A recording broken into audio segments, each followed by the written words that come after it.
Wiki hii nilikuwa nafundisha somo linalosema baada ya maombi, after prayers.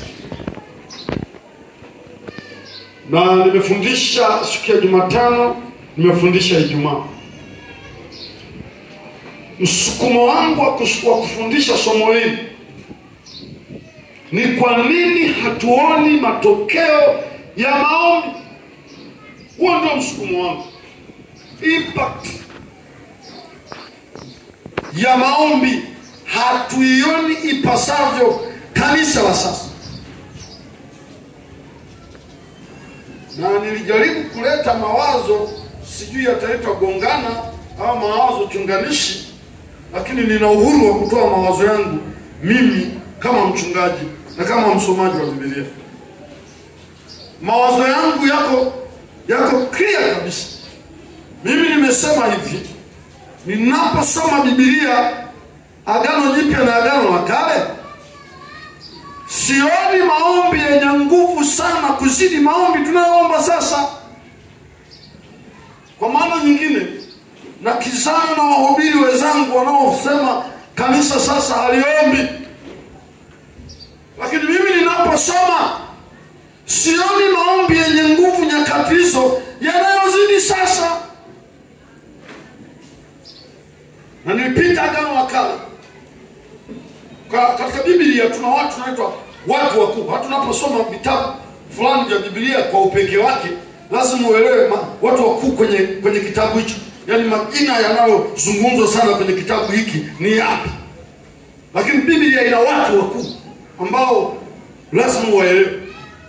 Huwezi kumpuuza Adamu, huwezi kumpuuza Enoko, huwezi kumpuuza Habili, huwezi kumpuuza Nuhu, huwezi kumpuuza Abraham, huwezi kumpuuza Yakobo, huwezi kumpuuza Isaka, huwezi kumpuuza Yusufu, huwezi kumpuuza Daudi, huwezi kumpuuza Sauli, huwezi kumpuuza Suleiman.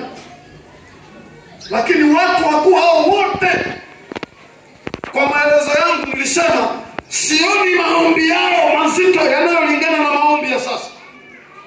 Na nilisema sisi tunawazidi kuomba kwa maeneo kadhaa. Kwanza kwa idadi. Wao tunaona anachomoza mtu mmoja. Anachomoza nani? Anachomoza Yeremia, kwamba ni nabii wa machozi, mtu aombolezaye.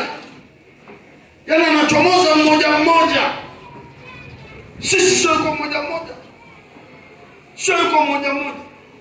Anachomoza Yakobo katika Agano Jipya, anaita Kameniu, magoti ya ngamia.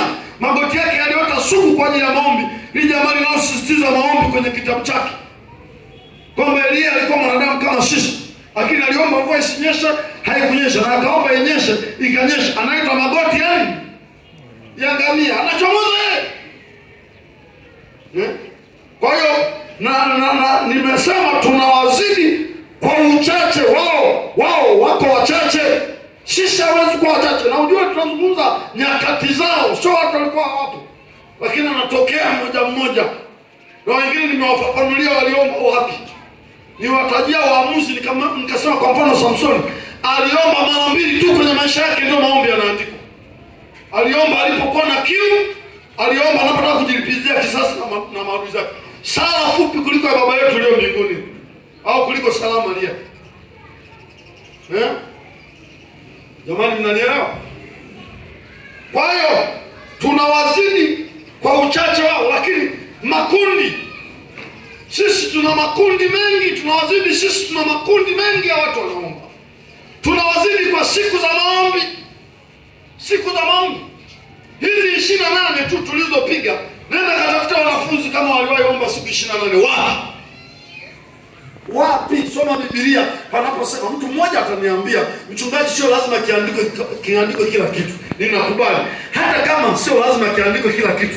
Hivi maombi sio ya kuandika? Yaani unaweza kupuuza kuandika maombi? Unaweza kupuuza kuandika maombi ukasema hili sio la muhimu? Inawezekana? Mimi nimeenda mpaka kwa Bwana wetu Yesu Kristo. maombi yanayonukuliwa aliomba katika siku zake za maisha ni ya siku ngapi? Siku ngapi?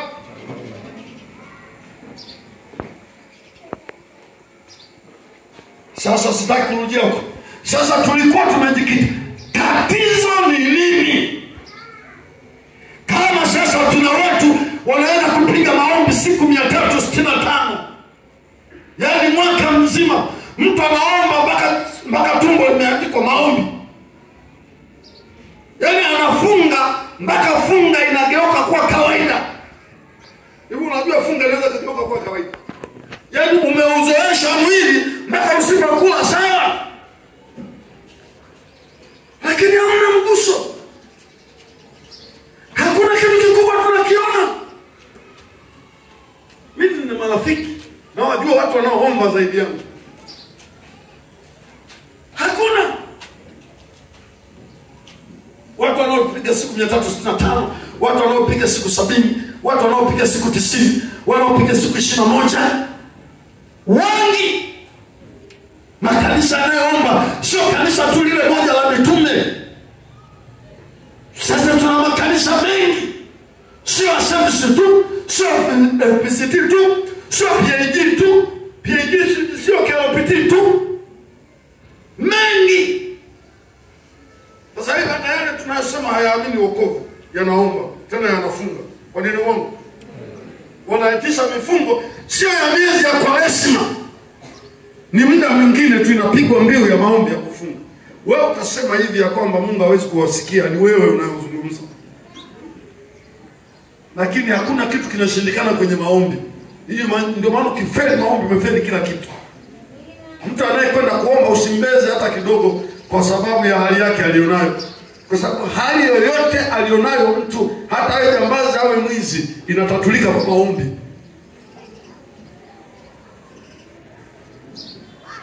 Sasa nikasema tatizo ni baada ya maombi. Hichi ndicho kinatuangusha. Na nimeeleza mambo mawili.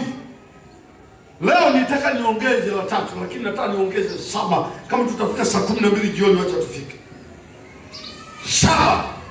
Mengine kama sio yatapungua. Lakini niliongea moja, nilisema kuna shida ya kuamini. Maandiko yanasema kila muombapo na kusali, aminini kwamba hayo mtayapokea naye atakuwa yenu. Na nilisema kuamini kuna nguvu katika maeneo 4. Kuna nguvu wakati wa kuomba, kuna nguvu kabla ya kuomba. Yaani kabla hujaenda kuomba, unapoanza kumwendea Mungu, kwa mujibu wa Yakobo 1 sura ya 6 inasema mtu anapomwendea Mungu lazima amini yupo. Kuamini kuna nguvu ukiwa ndani ya maombi. Inasema aombe pasipo shaka, Yakobo 1:6. Kuamini kuna nguvu baada ya maombi. Kulingana na kitabu cha Marko 11 mstari wa 24. Sisi kuamini. Unaenda kuomba, ukitoka unaona mambo yataendelea vile vile kama kwanza. Unasimulia matatizo yale ambayo ulishayapeleka mbele za maombi. Ukipigiwa simu, nini huku kuna matatizo? Nini huku kuna degelege? Nini huku kuna vidonda vya tumbo? Unaendelea kueleza vitu tulivyokwisha lipeleka kwa Bwana na tumeamini Mungu amevikia. Namba 2 nilizungumza Ijumaa. Kutotimiza wajibu wako. Kitendo cha kufikiri Mungu atafanya kila kitu ni uchizi. Namba 2, unazuia mambo yasitendeke. Umeomba unataka kuwa mwinjisi, anza kuhubiri. Umeomba unataka Mungu akupe kazi, tembea na vyeti vyako hata kama umeandika hamna kazi. Umeomba Mungu akubariki kiuchumi, angalia unaanza na nini. Kuna wakati Mungu anakuwa amefanya mambo yake yote, umebaki wewe. Umeomba Mungu akutumie kwa ishara na miujiza, tafuta wagonjwa mahali ambapo miujiza ipo. Niliwaambia Hana alipoomba alienda kutimiza wajibu wake. Hakubaki mle hekaluni akisema nitapata mtoto tu ndani. Angejifungua maombi. Kama alitaka kujifungua mtoto, atakuwa afate atimize wajibu wake. Kwa sababu Mungu ameweka kanuni ya kupata mtoto, lazima mume na mke wakutane. utimizi wajibu wako, kila kitu kitakaa hivyo. Na niliwapa maandiko ambayo yanasema niliwapa maandiko mawili muhimu sana katika utimizi wa wajibu wako. Moja liko katika kitabu cha Yesaya nadhani. Anasema hivi, inuka kwa sababu shughuli hii inakuhusu wewe, haimuhusu Mungu. Ezra alikuwa mjemedari kamanda wa kuongoza Israeli warudi kwenye nchi yao, na muda wa Israeli kurudi kwenye nchi yao ulikuwa umekwisha. Sasa inaonekana Ezra alikuwa anafanya bla bla, anafikiri watashutukia Israeli wao kwenye nchi yao. No, wakamhamasisha, wakasema hapa tunahitaji kiongozi, inuka. Sijui alipiga magoti akaambia inuka. Lakini tukaona andiko lingine linalosema wewe ulungu langu, na tukasema hii ni makosa. Watu wengi wanafikiri neno lile Mungu ndio ulungu letu. Mungu anamwambia Yeremia, wewe ndio ulungu langu na kutegemea. Hili ni bonde mataifa, lazima nikutumie wewe. Lungu sio Mungu pale, lungu ni Yeremia. Kwa hiyo kama kuna mambo fulani utafanya, hakuna kitu kitatokea. Tulimuona Musa analia, ametangaza msimamo kwenye maombi. Hawa Misri mnaona, hamtaona tena. Bwana atawapigania, nani mtanyamaza kimya. Sawa, hiyo ni imani, sawa. Akaendelea kulia pale. Mungu anasema, sasa mbona unalia? Na Wamisri wanakaribia. Wakati analia, Wamisri sio walikuwa wamesimama kutembea, wanaendelea pale kukaribia. Musa achukua hatua. Mungu akampa kazi mbili za kufanya. Akisema, namba moja, waambie Waisraeli waendelee mbele. Namba mbili, shika fimbo, chapa maji. Siwezi kunyanyua hatua zao mimi, wanyanyue hatua waendelee mbele. Na kazi ya kupiga maji sio yangu, yako. Kwa hiyo kuna mambo hayawezi kufanyika na hatuwezi kuona matokeo ya maombi kwa sababu tunapuuza responsibility. Tunapuuza wajibu. Hivi unavyoniona, na narudia leo tena, hata kama ukiona nimependeza hivi, na mimi nimefanya wajibu wangu. Nimeangalia rangi ya kitambaa cha suti ambacho sina na weusi wangu, nikasema nikipiga hivi itakaa. Vyovyote mtu alivyo katika fursa yote ya kufanikiwa, kuna wajibu ametimiza. Kama atimizi, utabaki vile vile. Utabaki vile vile. Sasa mengine haya nisifikiri ndafika saa 12. Na yasoma tu ili uyaandike. La nne, la tatu ni lazima uwe na makusudio mapya. Baada ya maombi uwe na makusudio mapya. Muulize jirani yako, makusudio yako mapya ni yapi baada ya maombi ya siku 28? Mungu anataka tukitoka kwenye maombi tutoke na makusudio. Nimekusudia nini? Na Mungu anatenda kazi na yale makusudio. Kwa mfano mwakani, umekusudia nini? Kuna mmoja anasema, nilimsikia anasema mwakani mimi nitakuwa sio mimi. Hapo Mungu anafurahi. Yes. Una makusudio gani? Muulize unaomba lakini makusudio yako ni yapi?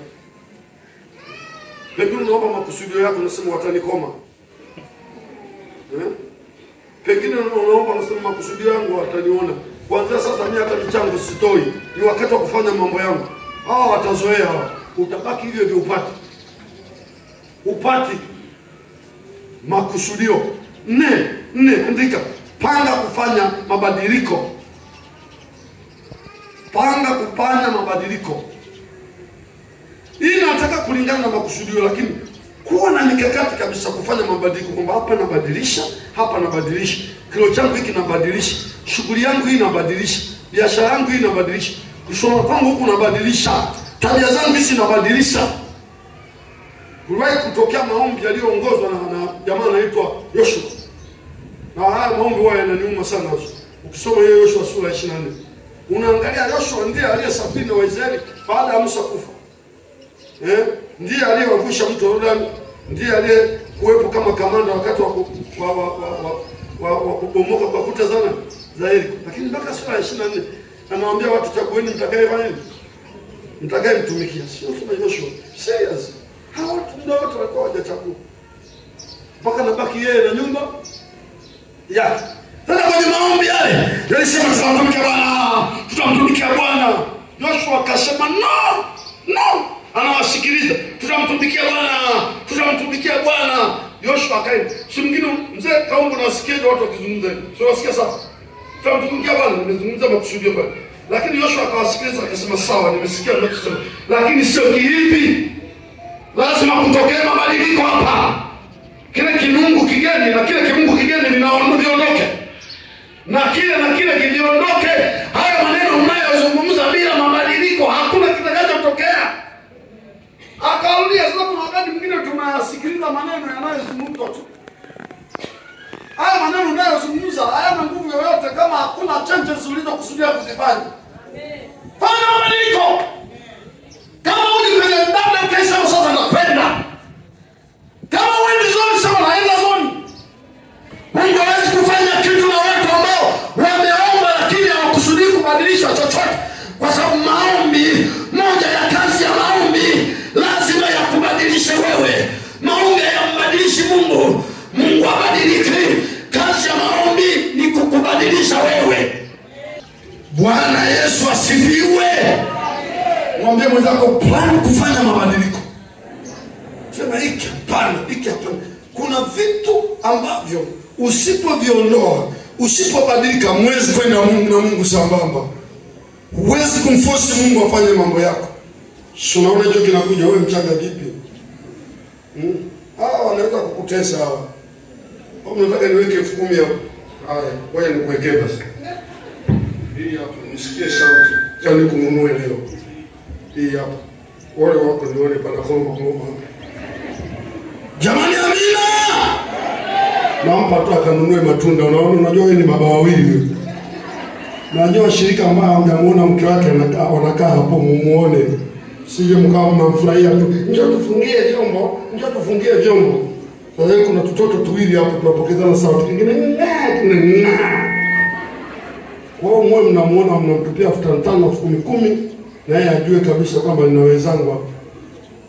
Jamani amina. Hilo linalo ni shida.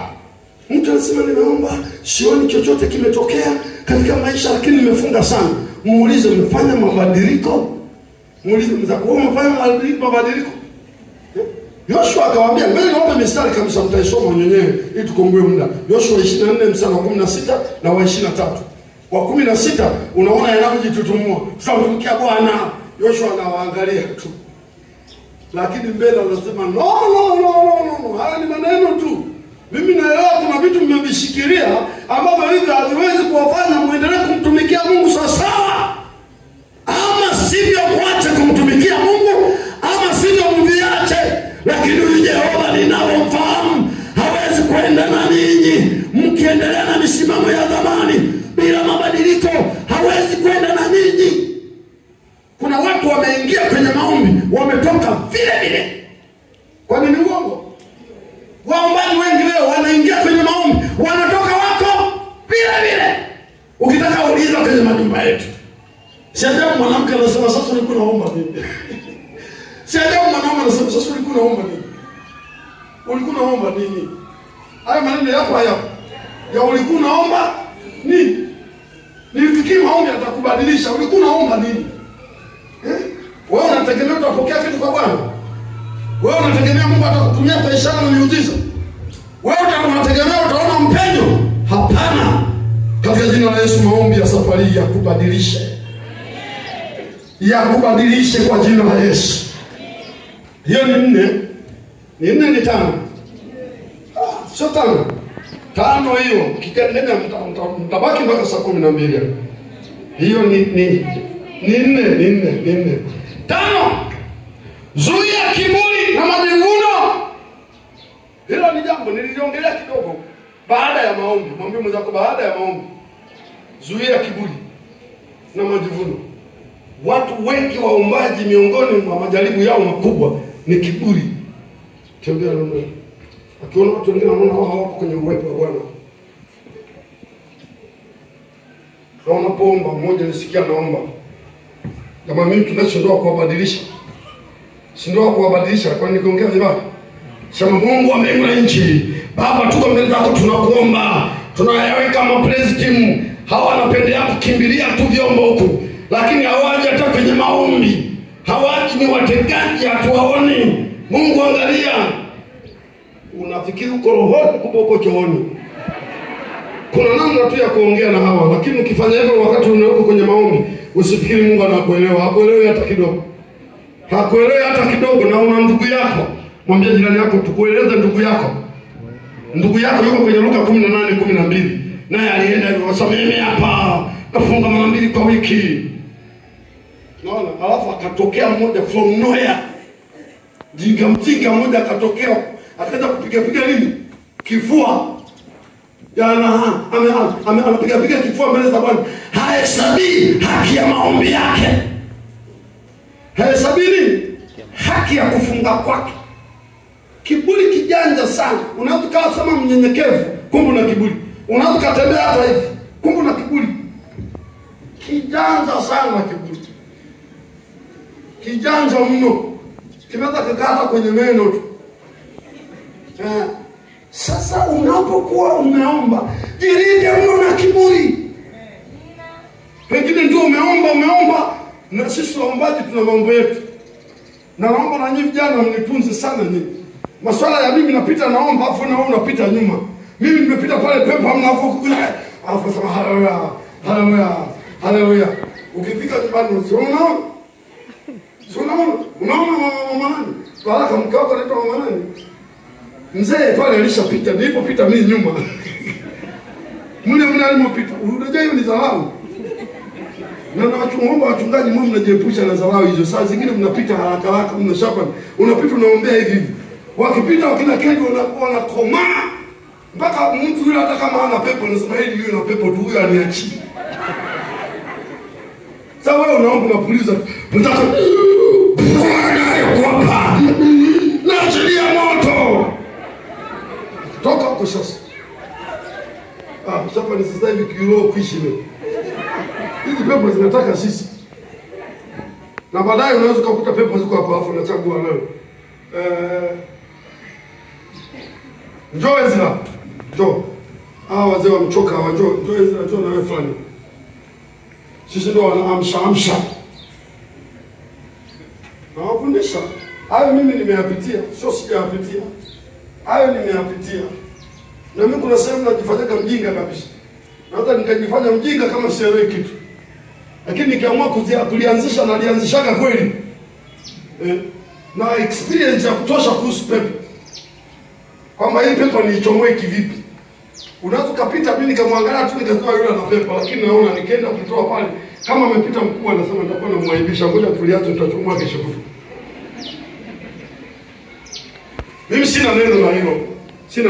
Mwingine zile nguvu zinakuwa zimeshajichanganya pale walipopita wengi. Wewe ulipopita umekuta zimechemka. Sasa unaweza kusema ni mimi. Wengine watu wamepita kina mama kaomba wamepita pale kimya, lakini niliposogea mimi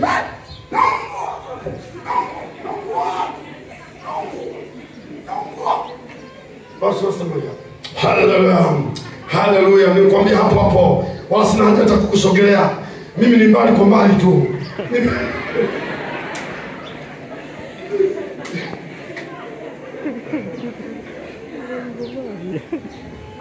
Sasa baadaye unashangaa. Unajua nachoongea hivyo jamani, niwaambie ukweli. Mimi na uchungu.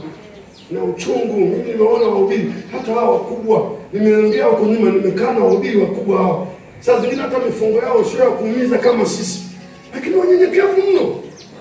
Sisi ni shida. Yaani kama uko sehemu ukiona umeleta chakula tunataka kuning'iniza fungu. Nimekuja kwa mikono, nimekuja kwa gari hapa. Msifikiri na zikia. Tunajeri. Msifikiri na zikia. Nimekuja na gari hapa. Lakini hao wahubiri wenzetu hao ambao Mungu anatumia kwa karama na miujiza hawana mbwembwe nyingi hizo. Hawaongelei nyumba zao, hawaongelei sijui mke wangu anavaa viatu vya mchuchumio, sijui nini hawaongelei. Wanamsema Yesu mzima na kumwachia utukufu yeye. Wao wanashuka Yesu apande tu. Na kuna kitu kingine ambacho nacho nimekistadi juu yao. Unaweza ukajiinua mpaka ukafikiri huduma fulani hutaki kufanya. Lakini waone hao waanzilishi wakubwa wanaotumia kwa miujiza, unashangaa wenzetu wanadumu muda mrefu kwa sababu ni simple.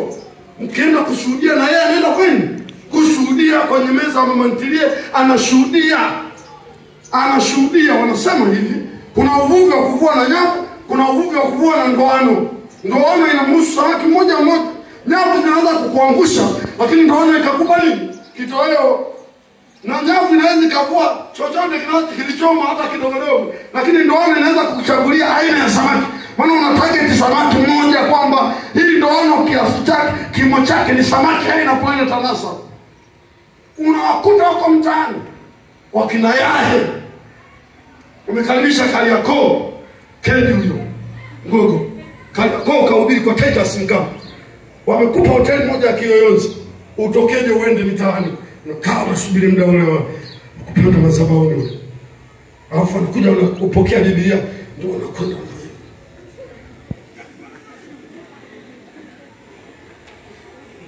Kanisa limeomba muda mrefu kwa ajili ya huo mkutano. Miujiza mingi inatokea kwa sababu ya vibibi vilivyoomba. Wewe unajua ni wewe. Unakuta wa Afrika hatudumu na upako. Hatudumu na upako. Tumekuwa tunashadadia tu wazungu ndio wanatumika kwa vipawa vingi. Sisi na tunaona wana Mungu mkubwa. Mungu alionaye ndio Mungu tulionao sisi. Tunatofautiana tu kitabia. Tunatofautiana vitu vingi tu. Hata kwenye kujitoa, wale wakiamua kujitoa wanajitoa kweli. Yaani anaweza kuwekeza rehani nyumba yake apate hela za injili kwenda nchi moja ya Afrika kuhubiri injili. Kama nyumba inapotea ipotee.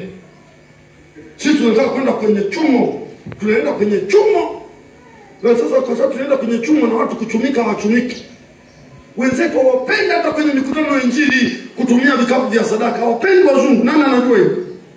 Hawapendi. Sisi kiburi. Mwambie mwenzako baada ya kuomba jilinde na kiburi. Sio kumuonyesha mtu kama wewe unaomba zaidi yake. Jilinde. Hiyo Luka 18:12 iandike hiyo. 6. Jambo la 6 linapoangusha baada ya muda, baada ya kuomba ni kusubiri muda wa Mungu. Muda wa Mungu. Mwambie jirani yako kila jambo lina muda wa Mungu. Mwambie tena kila jambo lina muda wa Mungu. Kitabu cha Samueli wa kwanza sura ya kwanza mstari wa 20 inasema majira yalipotimia. Hebu sema majira yalipotimia. Hana akapata mimba. Sema Hana akapata mimba. Lakini neno linalotangulia linasema kilichotimia yalikuwa nini? Majira. Viko vitu sio vya hapo kwa hapo. Vinginevyo utapata kuku za sasa hivi mnaita nini? Ama kuku ya sasa hivi. Utapata broiler. Naomba upate baraka broiler. Broiler zina uwezo wa kustahimili. Viko vitu lazima usubiri. Maandiko yanasema tunawaita heri waliofanya nini? Waliosubiri majira yalipotimia.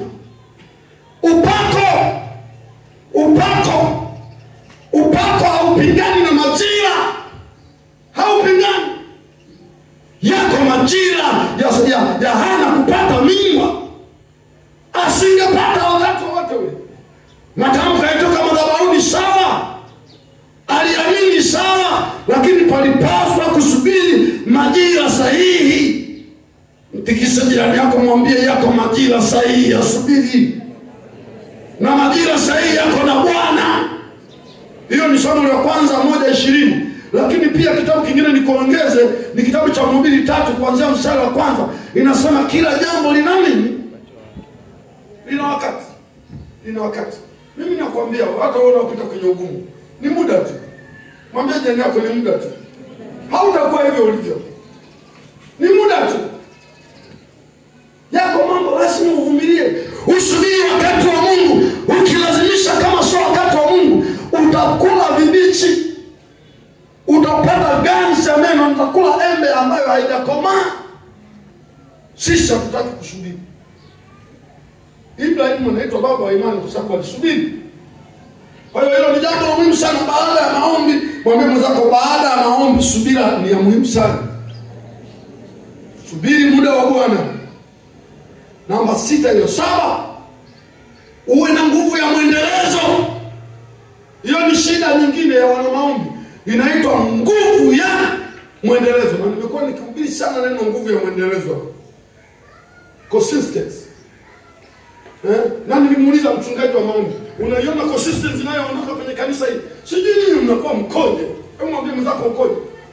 Yaani mnaomba lakini katika maombi di. Tena hamna maombi tena. Bado kuamsha nafikiri pia ili izunguke bado ichapa.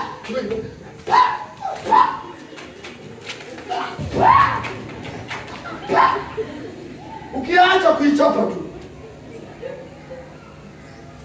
Sasa hamna consistency. Mwambie mwenzako umekosa consistency kwenye mambo yako. Mambo ya Mungu haya kwa yeye ndio neno moja tunaita mwamkila. Hebu sema mwamkila. Unajua maana ya mwamkila jiwa yeye? Yaani mtu ambaye kikitokea kitu wakati mwingine ana kiamakia baada chi. Kwa Kiswahili tunaweza kusema nguvu yani. Tunamtaka mtu ambaye ni consistent, ana mwendelezo wa kusoma maandiko, ana mwendelezo wa kuomba. Yaani sio kitu alichokifanya kwa kuwa kimetangazwa tu, ni jambo lake. Yeye kila akiamka anajua mimi na morning glory. Anajua mimi na kipindi. Sio yule wa matukio. Mungu hataki hivyo. Mungu hataki hivyo. Makotokea mhamasisho fulani, tufanye mambo. Ukiisha nilimuuliza wewe mchungaji nikasema, hiyo nguvu ile kwenye maombi yamekatika unaiona kusema hamna. Kaumiza sana. Hicho kitakuchelewesha kuona matokeo. Kuna mambo mengine katika maisha ya kiroho lazima yageuke yawe tabia yako. Yageuke yawe nini? Yawe tabia yako. Na Mungu anageuka kuwa ni tabia yake kukufanyia wewe mambo fulani. Lakini yakani ya kushitukiza tu, kishitukizo naomba, usiposhitukiza unaacha. Huwezi kuona matokeo dhahiri makubwa. Umeshaenda, Yesu anaponya, Yesu nani? Baadaye tunaita mwinjilisti baadaye ukirudi. Mimi nafahamu hata mmoja nilikuwa nafanya naye huduma kwenye idara ya maombi anaitwa Msika. Wengine wanamfahamu. Tangu nimekuja Dar es Salaam namjua ni mtu wa stand kwenye injili. Wangapi wanamjua Msika wewe mchungaji? Ninamjua ni tabia yake. Si ndio? Baba Keti umenikubalia pale, si ndio? Ni tabia yake. Na nikwambie Mungu anamuinua sana. Mimi nimekaa naye ni mtu wa kawaida sana. Nimeshapeleka mapolini kusumua tuende na mama pia nikasema tuende tukaombee huko. Mkajana sijui Kibuta huko nikapiga naye kambi tu kuomba naye. Yupo mtu simbo sana. Lakini saizi tayari ameshakuwa mwangalizi wa section ambazo sisi hatuigusi hapa. Section ya ukombo. Yeye ndio mwangalizi. Mwanzoni nilifikiri wamempa tu kwa sababu alikuwa chini yangu, lakini nikuja kuangalia wamempa tu. Hata kabla ya mwangalizi kutoka pale kupanda juu, alikuwa na nguvu, ndio maana alikuwa makamu. Ana nguvu.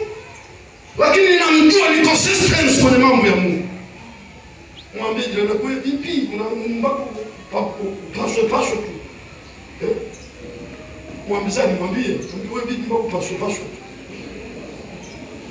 Hiki kinatuangusha, kukosa nguvu ya mwendelezo. Nitamani kusoma lakini naona napunja muda na nyinyi najua mmekaa kuondoka. Lakini hebu nikupe andiko tu. Sura ya Samueli wa kwanza, sura ya kwanza mstari wa 19. Nimetaka nipite kwenye maandiko haya tuliyosoma. Samueli wa kwanza, sura ya kwanza mstari wa 19. Yaani Hana ametoka kwenye maombi. Nisikilizeni. Hana ametoka kwenye nini? Kwenye maombi. Amepewa majibu na neno la imani na mtumishi wa Mungu kwamba hicho unachokiomba Mungu atafanya nini? Atafanya. Akatoka. Inaonekana kabla ya kwenda nyumbani palikuwa pana eneo pale hekaluni wanaweza kupumzika kidogo. Lakini kabla ya kuanza safari kwenda nyumbani akapita kwanza tena kufanya nini? Mbona? Mwambie ungekuwa wewe na una neno la kutoka kwa Bwana. Si ndio unaondoka nao moja kwa moja. Haya maombi yanayotajwa kwenye sura ya 20 ya 19 mstari wa 19 20 nikwambie. Au msome muone. Soma muone hiyo mstari. Ninaupenda sana huo mstari. Huo mstari wangapi nimesema wapendwa katika Bwana? 19. Hebu soma. Wakaondoka asubuhi na mapema. Wakasali mbele za Bwana. Kisha wakarejea nyumbani. Hiyo ni siku ya pili. Sio siku ile ametamkiwa maneno. Hii ni siku nyingine. Mwambie jirani yako uje na siku nyingine basi. Yule mama alikuwa mtu wa mwendelezo kwenye mambo ya Mungu. Sura ya 2 mstari wa kwanza, sikiliza. Sura ya 2 mstari wa kwanza, soma hapa, sura ya 2 mstari wa kwanza. Ona kama na mama hapa. Sura ya 2 mstari wa kwanza nasema, naye Hana akaomba akasema, moyo wangu wamshangilia Bwana. Mpe Yesu makofi ya heshima kama unapenda. Ni maombi ya ngapi? Yako maombi ameomba mwenyewe, yako maombi ameomba wakati mtumishi anapita mbele anafikiri amelewa, yako maombi amerudi asubuhi kuomba, yako maombi haya na yasiki na Isaya ameombea nyumbani. Haya ameombea nyumbani. Ana nguvu ya mwendelezo kwenye lile analojua linampa faida kuhusu Mungu. Sisi tuna nguvu ya mwendelezo kwenye vitu vingine. Nguvu ya mwendelezo kuamka kwenda kazini, nguvu ya mwendelezo kwenda tena wakati mwingine ukikosa nguvu ya mwendelezo kwenye mambo ya Mungu, hata nguvu ya mwendelezo kwenda kazini utakosa. Hiki kinatuangusha. Mwambie jirani yako uwe na nguvu ya mwendelezo kwenye mambo yako yote. Iwe ni biashara, sio siku moja tu. Kama unafungua saa 10 saa 12. Watu mpaka wanajua pale 12 duka tulikuta wapi. Lakini sio wanauliza anafunguaga saa ngapi, wanasema mpaka ajitakie, mpaka kuche vizuri. Unakuja unang'ata kucha. Unakuja umeshusha suruali, duka mara ufungue saa 2, mara saa 5, mara saa 8. Wala wanapiga wateja wa simu mpokei. Hata nyinyi mafundi na nyinyi mnaboa, hamna nguvu ya mwendelezo. Ukipata hela kidogo, hela zimetosha, ningelikuwa ni mimi. Mpaka natamaniki Mungu awape nyinyi uchungaji, mimi nije huko muongeona. Wewe tunapewa kazi, unasema saizi niko busy kwanza, nisubiri. Na mwingine ametuzimia simu hapa juzi. Kwani uongo mzee Makungu? Kazi na simu, yani tunamuita kazini, kazi na simu. Ulimwengu sasa. Mwambie jirani yako unazima simu, ulimwengu sasa unaitwa kazi. Kichwa chako kizima wewe au una kichaa? Mimi Mpentekoste, wewe sio Mpentekoste, mpenda kote. Unazima simu. Ongeza nguvu ya idadi ya watu. Wavamie pale. Baada unakwenda kipikipiki unatembelea unaangalia kazi. Funza watu wafanye mambo unayoweza wewe, wengine wanaenda kufanya finishing tu. Hamna kazi ya kuiachia. Tengeneza kampuni, watu wameongezeka, tengeneza kampuni. Mbona upo unanielewa? Na mafundi wengine mko ndani wakaokia kama nimemwona hapo, kama upo. Ndio. Sio kila tofali lazima lipite kwenye mikono yako. Na mpeni mtu kama mchungaji asikuonee huruma. Ukiona ufundi wako kila kitu lazima kipite mikononi mwako, utaota mpaka kibiongo na utoki kimaisha. Lazima ifike mahali vitu vingine usifanye wewe ndio utatoka. Miongoni mwa uchumi imara ni ule uchumi ambao fedha yake inayoingia sio lazima wewe uwepo. Uwe na vitu vingi vinakuingizia hela huko wewe haupo. Ukiona kila kitu mpaka niwepo na uwe na afya njema. Kama upo afya haipo njema, basi unabaki tu. Madirisha hawezi kunyanyuka kwenda juu, mgongo litatoka jana. Unafikiri na mbingu zinakuhurumia, hazikuhurumii.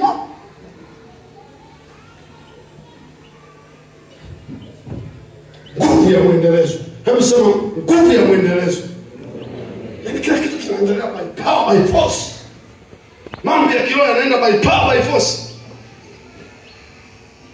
Lakini tunakwamaga huko mbele. Mgao unaanza vizuri, unaenda vizuri. Baadaye akina mteja tu akiondoka umeshafuta pale hizi zisije. Baada ya muda tu umeshajua pana wateja. Hizi mpaka wanatakia mayai hapa. Yanakwenda anakunguta mayai hapa. Na vinguu yanafanya. Wewe hata una habari. Mgeni anakuja, jamani safisheni hapa kwanza. Tunasafisha. Hayo ndio yanayotukwamisha. Tusione matokeo hata kama tutaomba sana, yanatukwamisha. Jambo lingine. Haya namalizia ya haraka. Linalofuata, ondoa nadhiri zako zote. Zaburi 22:25, Zaburi 22:25, Zaburi 116 mstari wa 14 na wa 18. Narudia. Zaburi 22 mstari wa 25 na Zaburi 116 mstari wa 14 na wa 18. Baada ya maombi, ondoa nadhiri zako zote.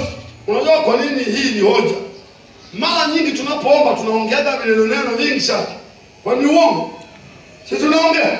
Mungu ukinibariki, nibariki Bwana, niponya vyangu nitakutumikia. Fanya hivi na hivi. Wacha Mungu akufanyie sasa. Umesahau. Shirika moja niliwaambiaga niwahi kumuombea. Alikuwa na tatizo la kumwagika damu. Mwezi mzima kaisha yule mama. Mpaka huruma. Nikamuita kama mchungaji, nikamwambia mama, wewe tatizo lako ni nini, unadhoofu? Alafu zake zako utoi, na alikuwa mfanyakazi wa serikalini. Akasema hela zangu zote zinaishia kwenye matibabu. Nikasema ufanye vizuri, utaenda kuumwa. Unapaswa kumpa Mungu nafasi ya kwanza. Kuliko matibabu yako Mungu atayagharimia. Akaniangalia akasema wewe mtoto wewe. Hakuniita mchungaji. Hivi unaelewa mateso naye yapata. Mimi nikasema basi sio shida, acha nijikomiti. Nikasema unategeza sana, Mungu akitaka aniponye mimi hii hali. Mimi nakuwa mtoaji mzuri sana. Nikamwambia Mungu, kumbuka nadhiri zake huyu, mponye huyu. Siku moja akiwa peke yake akashangaa kitu kimetoka kimegandana kama pia hivi kikachomoka na ilikuwa ndio mwisho wake wa kutokwa na damu. Akapona. Akaja kanisani kwa shanga akaniambia Mungu ametuponya na umri wako ulikuwa umekwenda. Sema sawa. Nikaa mwezi wa kwanza, mwezi wa pili, mimi wa tatu nikasema mama, mbona zaka utoi? Na alikuwa analiarifu kanisa kweli, kwa sababu wakati huo wa nyuma walimu walikuwa ndio watu wa pekee, na walimu wa kuheshimu sana. Miongoni mwa watu waliounda makanisa yetu ni walimu. Piga makofi kwa ajili ya walimu. Yaani walimu kwenye kuokoka walitangulia, wengine walitiatia sana kiburi, lakini walimu walitangulia. Makanisa mengi yameanza na wao wampeleka sehemu kwenye kazi, unaona kanisa limeanza. Na wengi waliwaweka kuwa viongozi. Utakuta mzee wa kanisa, mweka hazina. Ukiona kuna mwalimu hajapitia uzee wa kanisa, au hajapitia ushemasi, au hajapitia nini, ana kasorobo. Hata kama huko hapo una kasorobo. Kwa sababu walimu ni akili, na sisi tunataka watu wenye akili hapo. Kama umefundisha watu kutoka Kamasi, unasubiri kufundisha kanisa. Hata kama huko hapa, ufundishe Sunday school, ufanye chochote. Kwa nini baadaye utubu? Sababu unakula hela zetu, tumekusomesha sisi kwa kodi za nchi. Alafu kwa nini usilisaidie kanisa? Na Mungu amekupa ufahamu, walimu wanaofahamu sana sio kwa kuuza. Sasa yuko mwalimu huyu. Kwa hiyo zaka zao sasa ziko ndio angalau wengine wanataka kuleta 100 200. Unaona mwalimu akaleta 1000 unasema alhamdulillah. Unaweza kutatua vile sasa. Unakatilia kiburi, na unajua mtu akitia kiburi akisajua yeye ndio ana kitu kwenye kanisa, anakutilia kiburi kweli. Unajua alichonijibu? Alisema hivi, nilisahau kukwambia, sio tatizo nilikuwa kutoka damu, tuna hii miguu inavimba. Kama unataka Mungu anianze kutoa na miguu hii iache kutumia. Alikaa miezi miwili damu ilirudi kwa nguvu. Iliporudi akaniambia, nikasema wewe utaka isirudi, itarudi tu. Kwa nini? Kuondoa nini? Naziri. Mwambie jirani yako ondoa naziri. Mwambie tena ondoa naziri zako. Tumemaliza maombi, ondoa naziri zako. Yamebaki mawili. Sijui ndio ngapi itakuwa ile. La 9. Sikia sauti ya Mungu na uitii.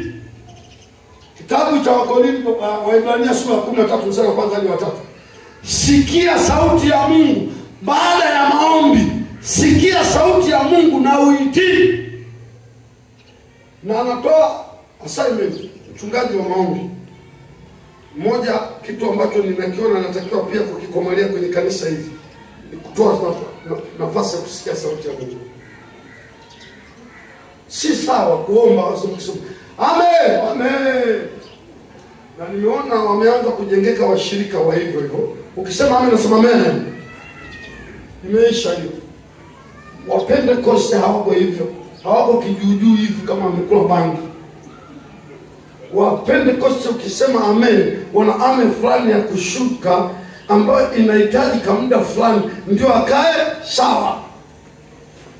Sasa baada ya kuomba ni muhimu kusikiliza sauti ya Mungu. Mungu anasema wenzetu hawa watoke maombi ya mfungo. Mungu alisema nitengeeni Barnaba na Sauli kwa ajili ya nini? Ya kazi yangu. Wakasikia wakafanya hivyo. Mwambie jirani yako kwenye maombi haya siku 24 sauti ya Mungu imesema ufanye nini? Muulize sauti ya Mungu imesema ufanye nini? Mbona muulizani? Sauti ya Mungu imekwambia ufanye nini baada ya maombi ya siku 24? Amen. Naacha hapo. Wengine Mungu alinong'oneza hiki na hiki mwanangu. hiki na hiki ya mwanangu. Hakunong'oneza kitu. Hakunong'oneza. Wengine wamewambia tu nyenyekea. Wengine wamewambia tu anza hili na hili. Uanzi. Huwezi kupata nguvu ya maombi. Wengine wameambiwa anza bombo. Umeanza. Na kawaida Mungu usipotekeleza lile aliyosema, usipotekeleza kwamba analiondoa inabaki linaacha. Mimi wakati naitwa kwenye utumishi, nilisikia sauti ya Mungu inasema nataka nitumikie. Nipiga magoti hivi. Mchungaji ananiombea na mimi naomba. Sauti inasema nataka nitumikie. Nikatoka pale na moyo mkubwa wa kufanya kazi ya Mungu. Nikakaa siku ya kwanza, siku ya pili, ya tatu, nikafunga mzigo nikaleta Dar es Salaam. Nikaja tena nikafunga mzigo nikasema sasa hela siku hizi. Nikaachana nayo ile sauti. Ni neema ya Mungu. Siku nyingine sauti ikanijia natembea. Nikasema nataka nirudishe hali ile iliwahi kukupata mpaka ukafukuna kufa. Nikasema usirudishe. Niliongea kwa sauti mpaka mtu anasikia. Usirudishe. Nikufanya nini? Nikasema naenda. Nikapakia vitu kuhamia kwenye kituo cha huduma. Hiyo ni neema ya Mungu. Lakini kuna wakati Mungu kama usikii kile alichokisema anakuacha. Anaweza kuachilia madhara yaendelee kutembea na wewe. Umeshinda tu hujasikia Mungu anachosema. Baada ya maombi umesikia Mungu anasema nini? Kuna wakati mwingine wengine wanaomba Mungu anawaambia atengeneza majukwaa waanze kuwa mwinjilisti. Kwa mfano mimi kuna sauti moja ambayo iko ndani yangu. Ngoja niwaambie tu. Sauti hii inanitaka nifanye mikutano uinjilisti walimu kwenye maviwanja. Nafunga jukwaa safi sehemu moja uwanja wa mpira. Alafu nafundisha topic moja kuanzia Jumatatu mpaka Jumapili. Nafundisha na hubiri na kuleta watu kwa Yesu. Kwa nini? Kuna wakati tuna uinjilisti usio na walimu, watu hawaelewi chochote. Tuna watu wanaopotea mpaka Wakristo wanapotea. Mimi najisikia kupiga gombo la mafundisho. Ili wale wanaokwenda makanisa yasio na mafundisho hawajui imani yao, wajue. Lakini humo ni chote watu waje kwa Yesu. Na ninaweza, kwani siwezi? Ninaweza. Kwa hiyo ninaanza tu kama nitakuwa viwanja vya nguvu kazi. Nikiamua vyombo viwanja fulani. That's my mission. Ambayo Mungu amezungumza na mimi kabisa kwenye moyo wangu. Sasa ukikaa sana, napokuwa mimi nina vitu ambavyo nimeviwekea kwamba niboreshe hiki, niweke kanisa katika hali ili nifanye nao kazi. Sasa kama unasikia ufanye, huwezi kuona nguvu ya Mungu ikitembea na wewe. Mungu hawezi kufanya kazi na wewe, huwezi kuona mabadiliko kwa sababu kuna kitu Mungu alisema hufanyi. Na hapa mko wengi tu, Mungu amesema vitu hamfanyi. Siku hiyo anaposema mlifanya wengine mlipomuka mkaanguka chini, wengine mkafanya hivi, kila mtu ana mbwembwe zake. Mungu akisema huwa anakueje na wala isikujalisha. Kuna mbwembwe nyingi Mungu akisema. Ziko mbwembwe za kina Mary, ziko mbwembwe za kina Madume ni Julius. Kila mtu na Mungu anavyoongea naye. Lakini umetenda baada ya maombi ile sauti ya Mungu umeitimiza. Usipoitimiza huwezi kuona matokeo. Wezetu hao Mungu alikuwa kwenye maombi, Mungu anamwambia nenda Afrika. Naiweka nimekupa Afrika mikononi mwako. Anawaambia wenzake Mungu ameniita Afrika. Ananyanyuka na kuja anatenga mkutano jangwani. Viwete watatembea. Mabubu watasema hawatasema. Sisi tunasikia nini? Na Mungu tunaye anayeongea mpaka sasa. Na wengine wanaongea na nyinyi mission za kawaida tu. Nyingine za kanisani Mungu. Juzi tulimwambia mtu alileta maua hapo. Hebu nafikiri alileta. Mungu alisema naye kwamba maangalia madhabahu ilivyo. Leta maua. Na nimemwona leo. Nimemwona tena. Yupo. Simama nyosha hata mkono. Huyo ni mtoto wa mzee wa kanisa. Mzee niombe na mfahamu nimefika pale kijijini kwako. Tena wewe uongeze mitungi mingine. Nitakufia kijijini kwenu unapopeleka injili. Nilikuta kule hakuna mashine za kusaga, usipowasagia wazee mashine inanoka. Na ubiri mkutano kule. Wakati wa kuondoka tutaka kufa kule kwenye nyumba zenu nyingi kule. Wewe una hali kabisa kumbariki Bwana. Lakini lazima umesikia nini? Sauti ya Mungu. Sauti ya Mungu kila mtu anaongea naye kwa vile inavyoweza kuongea naye. Hata ikikwambia mfanyie mtu kitu, fanya. Usisubiri mpaka ungane na mwenzako. Na wengine mpaka anataka kusema ongea. Ikwambia ninunulie misuti, ninunulie haraka, na wengine mnaambia nipeni suti zangu huko. Hata mimi naambiwaga na wapo wengine suti na kutosha tu. Usifikiri unaomba tu. Sikubembelezi. Mungu kama amesema nipe. Mwingine jana amenitumia hela kijana, nikasikia chake imeingia, nikasema huyu kasikia sauti ya Mungu. Nikamwambia Mungu na wengine wasikie wao wananitumia. Mbona mimi nasikia? Sasa kama unasikia sauti ya Mungu haufanyi kitu, huwezi kuona matokeo. Hiyo ni miongoni mwa sababu. Na malizia ya mwisho hiyo nimekwambia kitabu cha Matendo ya Mitume 13 mstari wa 1 hadi 3. Ya mwisho, usisahau kumshukuru Mungu.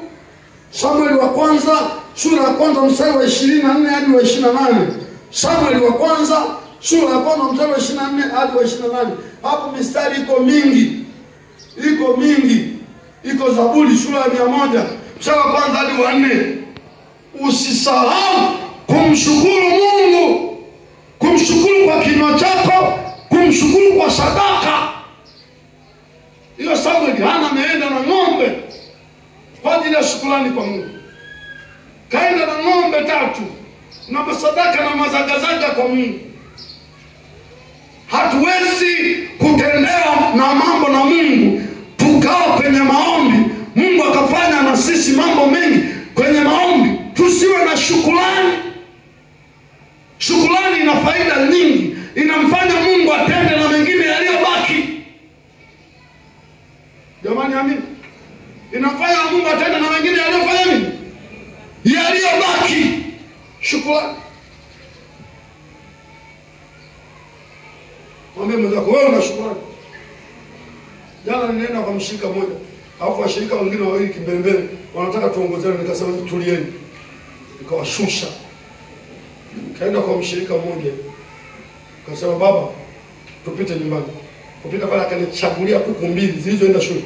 Ananiambia chagua mwenyewe. Unajua nilipata uliwahi kuingia kwenye zizi, unaniambia chagua mwenyewe kuku. Sasa kaniambia chagua mwenyewe. Sasa mimi kila nikiangalia zamani mtu alikuwa akiniuliza akisema utakula nini, nasema chochote. Siku hizi ukiuliza hivyo tuwekosea. Uniambia unakula nini, nasema pizza. Akituacha, unajua nilichokuwa nikiongelea nini? Niliangalia afya za zile kuku, yani sio za kuchagua. Zote ziko vizuri. Ni kuku kweli kweli. Sasa mimi kwangu nilisema huu moyo wa kumfikiria mchungaji umesababisha na hana kuku mengine hawa hivi.